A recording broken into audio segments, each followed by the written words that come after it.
Hello, hello, hello. Yeah, this is just gonna be my quick thoughts and impressions based on Revolution of the Daleks, Doctor Who episode for New Year's Day. So, do I start off with what I was interested by and somewhat liked? Or no, I'll do that because, well, it's briefer. Sad to say. Oh well, gotta move on. What's it? Captain Jack was nice to have back. I thoroughly enjoyed him, but I'd say that's just more from the energy and presence John Barrowman brings. He just knows how to play the character and can just really bring a lot of charm and energy to the role. So, like, just obviously having him back was going to be a huge boon. And one, just like the brief in and outs from the last one with the Jadoon, my bad, that episode. Having him actually properly in the episode and interacting with people and having some initiative he can take was a delight. I'm truly glad that he came back. It was just a lot of fun seeing him again. I still wish the cast was nice to him. The characters at least, But at the same time, like all the jabs they took at him were in the trailers. I don't know, probably best not to feature that. Uh, I said I was going to go over what I liked first, but honestly, just before I forget about it, because it just popped in my head now, and it's a small little thing. Squareness gun, or what's it, the Sonic Blaster he has, my bad, back and making holes in things again, which is great, but then they reuse the same special effect for making holes in things as they did for, shooting something, which is like, no, it's just a blue blast.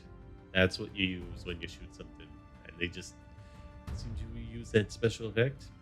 That seemed very odd to me. It seemed very out of place every time they were getting shot. So yeah, moving on. Pretty much the political intrigue and what's it, the Daleks, besides Jack himself, were like the best bits of this episode. Like, I dare say, like back when they recorded this and made this, they wrote it, they had no idea what was going to happen in 2020, which kind of works out given you don't see a lot of characters together in this, so it seems like it could have actually happened in 2020. Who knows? Maybe they cut a few lines out. Well, then again, saying that, I think there's a few things in like public transit areas, but overall, main point is like it was very like thumb on the pulse of what was going on, so which was very awkward because metaphorically speaking, the pulse kind of went erratic due to a heart attack. You know, just all the protests that happened this year and like the Daleks getting made, and the reason for that was like security droids, to deal with civil unrest. Like, yeah, that was a bit shocking for me. Like, hard to deal with that. Like, like to the point, like when I first saw it in the episode, I thought, ooh, should they have not just aired this? Because like that is, even now I can't make up my mind whether that's like just being so lucky, taking a broad shot that will hit somewhat that just happens to critically hit, or if it goes over the line and becomes like inappropriate for them to do, just for the backdrop. Like it's that hard to tell. But like I started this tangent on, they had no idea what was going to happen this year. So art imitates life, I guess. despite art not being released. Who knows? Moving on, moving on. Like I said, I very much like the stuff between the I want to say Maxwell Lord, but I know that's Wonder Woman, so I have that wrong. I can't remember his name off the top of my head, but we all know he's a stand-in. And basically, what goes on between the stand-in and this Minister of Technology, then becomes Prime Minister. I thought that was very neat. And if like the episode had focused more on that and what happens with the Daleks and didn't even feature the Doctor and the crew, like that would have been a lot more interesting. Like if this had been a Torchwood episode and just focused on Jack dealing with all this chaos, like that would have been spectacular. Moving on, moving on. Gotta keep focused. Brains all scattered.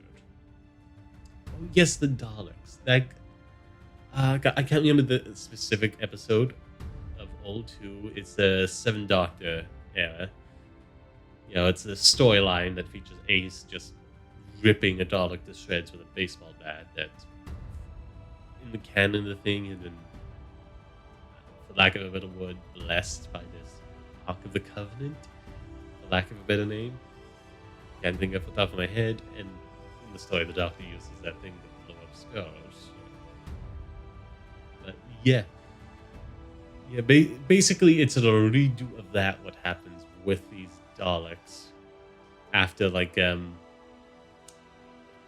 we see them like build up infrastructure to build themselves bodies and then clone more of themselves, which is very unique. Not unique. That's not the word I was looking for. Intriguing. That is something I did like. And just how smug and confident the Dalek was as he was possessing someone. Like, that was very nice. But, yeah, at a certain point, like, pure Daleks, air quotes, get called in by the Doctor to battle out amongst the Daleks, you know, kill each other. One's pure, one isn't. It's a redo of that, like that old story from the Seventh Doctor era. I think it was done better than done there, because like you could properly flesh it out, you know, because that was the main focus. And like doing it here, you know, even if it hasn't been done in a long time, like it still would have been interesting to see it done proper. But as resolution, it doesn't stick around long enough, and you can't really feel it out. You know, it just goes by too quickly. And that was just a real shame, because like as soon as they introduced the conflict between the two of them, you know, and apparently this Dalek having taken control and like upgraded all the equipment for these mutant Daleks, you know, as they build up. Like as soon as you see them fighting, it's just like 5 minutes later, all mutant Daleks are destroyed. But like, I mean, was the equipment really that insufficient? They seem to be, before the pure Daleks were summoned in, tearing through people at a rapid rate. That's the thing. Like, I really wish they would have focused on that. I thought it would have been maybe kind of cool. Whereas, like, the mutant ones lost in the Seventh Doctor story, in this one, like, they pull through and manage to eviscerate the pure Daleks and take that ship and fly away, as opposed to what actually happens. Whereas I start going into, well, I don't want to say stuff I don't like, but I barely cared about anything that happened with the Doctor and the fam this episode. Like I said, I'm invested, somewhat care about everything else, and they kind of just bring the episode down to me. Like, but anyhow, eventually it is resolved by blowing up the main Dalek ship, and basically the Doctor tricks them into that spare TARDIS from the end of last season that the quote-unquote fan was sent back with, and then self-destruction causes it to implode on itself with the Daleks trapped inside, which I don't know if everyone knows this, but like tortoises are like alive. They have feelings and emotions as well, and like I don't know. That just seems like out of character for any doctor to just like so flippantly do. You know, like I genuinely that was like the most emotional thing that happened. Like 5 minutes later, there was tearful goodbye between the Doctor and two of the companions, Brian and his grandfather. I can't remember the name off the top of my head. Like they were going, and I felt more emotion over this TARDIS like imploding on itself because like it's a living thing, and the Doctor just so casually kills it, and I just don't like that. It generally made me kind of upset. But anyhow, now that I've gone over all the stuff I did like and kind of veered into what I didn't, let's start off with the other thing I haven't mentioned that happened at the start of the episode. But again, I just didn't want to talk about the doctor and the fam side of things because I'm not interested in them. But still, at a certain point, no, yeah, at the end of last season, the Doctor had been captured by the Judoon. We're never told how they teleport into into the TARDIS. Like that's supposed to be something that's very hard to do, and it just so flippantly happens at the end of last season.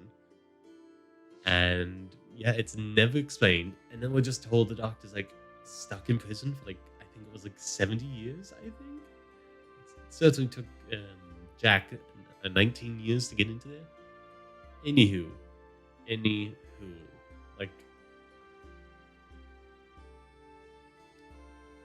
but it's never implied that the Doctor has any plans to get out of here, or is like made any consistent effort. Like, I appreciate like Jack going there to break it out, but like it would have been nice to see there was like some sort of initiative on their end, on the Doctor's end, and like you could have easily written it in as well, like especially because like a vortex manipulator, the thing they used Avengers game is supposed to be like hard to get.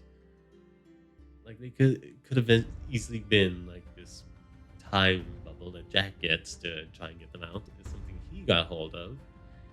And then he tries to take them to like a spaceship or something to escape in, but the Doctor redirects them to that, which was yeah what they were working on their end.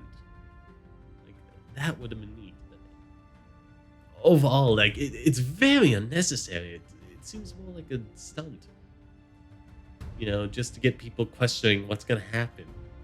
Like it's never explained how the Jejune got in there in the first place, and shouldn't have that kind of capability in the shores of lore. And it's the Doctor gets out so quickly as well, and like it's just another case of the Doctor landing in the wrong place and time as well, which could have happened if they had to go off on another adventure for any reason. Like, you could have just as easily have the Jack called the Doctor last season in an SOS, and Doctor just rushes to take care of that first and then tries to make it back to them with Jack and Joe. Like there was no need for her to be in prison this episode. It just seems like they did something they did to get people talking. But they didn't even do anything with it other than just have it appear. Like honestly, there was just no substance in that part whatsoever. And like it also then has that the Tang thing again, and you see it trapped in a fence that is electrified. I just remember that thing feeds off electricity. So how do you have it? How is it trapped there? Like it makes no sense, especially because you describe it as like an unstoppable force of nature that just consumes and consumes and consumes. How does putting it into a cage that's electrified stop it? That makes that I don't even care about anything else that happened there. There was a few unique instances, with some creatures. You see the silence again. You see what's it? The weeping angels. You see an Ood in a cell of Arachnos. No, the ones from David Tennant's first episode, the Christmas special. Those ones. I think they're called Arachnos. I'm worried I'm mistaking the name for the spider ones that feature like two Christmas episodes. No, in the next Christmas episode, sorry. Because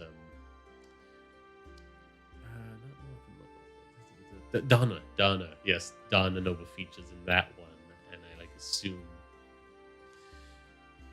Basically, I just got it mixed up in years because same companion.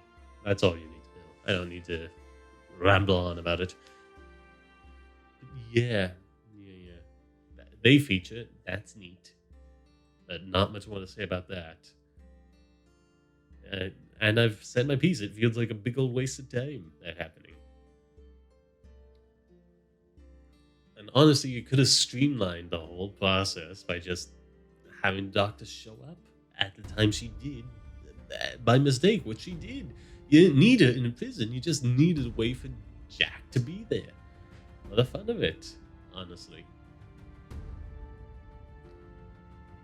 And it's like, again, like, if this had just been a Torchwood episode, I think it could have been a really, really good one. But as is. It's just another bland Doctor Who episode. It doesn't give anything it has going for it time to breathe and flesh out. So eventually, even the good stuff feels kind of just wasted opportunity, and the other stuff seems bland and bad. They also talk a little bit about the timeless child, but there's not really much there. Just like the Doctor's a bit upset about everything. We'll figure it out later in the next season. So, meh. Not people are very upset about that, but at the same time, I feel people. I don't know. There's like not a few people maybe somewhat upset for political reasons because I see them talking about like the history of the show, and then they go, "Well, just reboot it, start over from like first Doctor again." It's like. Again, that would be just as bad, if not worse, than Timeless Child thing, because you're just throwing away all that history. Like honestly, what I would prefer myself is to just, for the next Doctor, to just continue on from Peter Capaldi and just like retcon Jodie's out of existence, not like wipe out all of Who history up until this point, or just stop it altogether and start fresh, because that's kind of missing the forest for the trees, the whole point of this long-running franchise, the history of it that people love, all the unique Doctors. Anyhow, I'm going on about that. That's not really relevant to. It was a basic footnote in the story. It has nothing of substance other than the Doctor is a bit sad in this episode. But yeah, that is about it. Rambly and a bit all over the place. That does cover everything.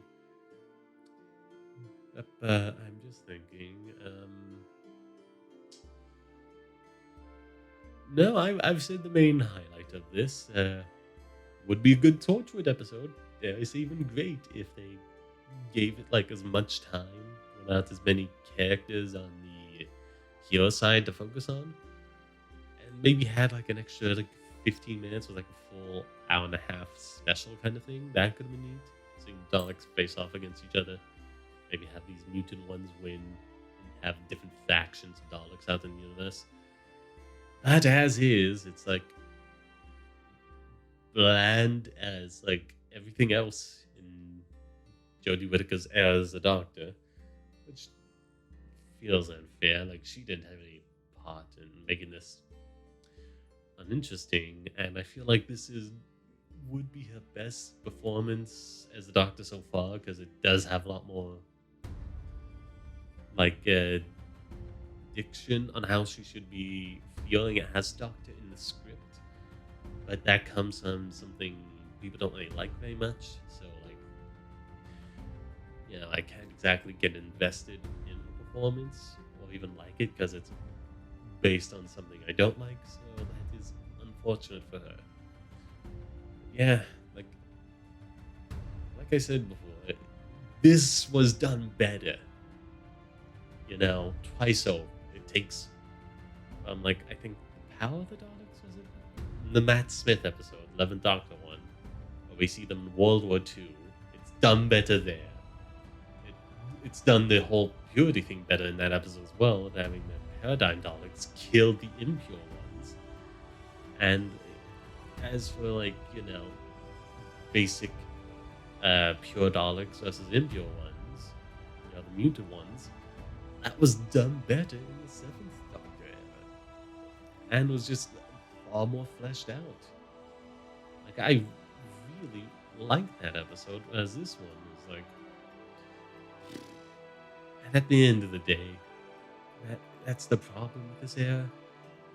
Like if you're not like deeply, deeply frustrated or angry at something that happened in the episode, the best you can hope for is to just be kind of bored or dissatisfied. Like, I can't think of a single episode in this entire run that has really, really made me happy.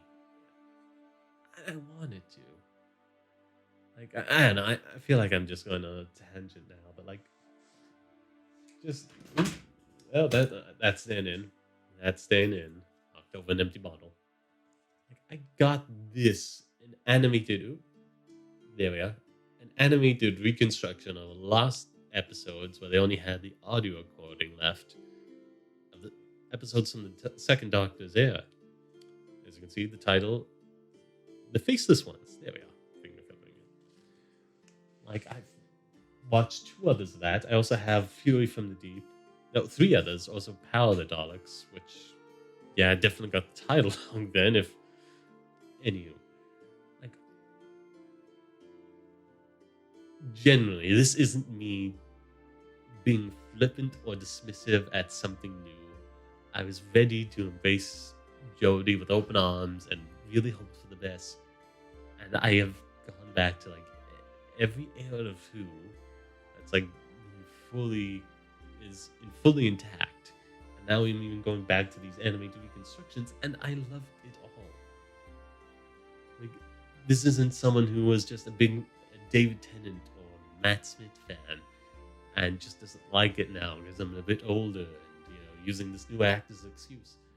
Like, I loved Christopher Eccleston. I loved David Tennant, Matt Smith, Peter Capaldi.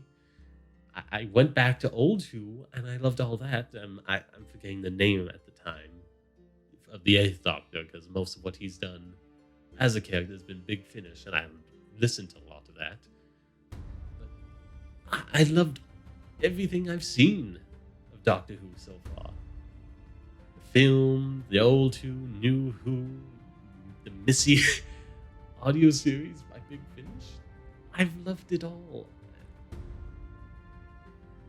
And I just wish they would take constructive criticism instead of just dismissing it.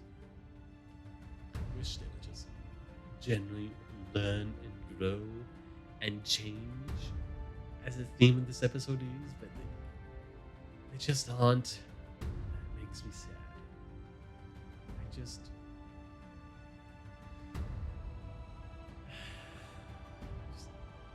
very heartbroken by the current state of Who, and I do wish for it to get better.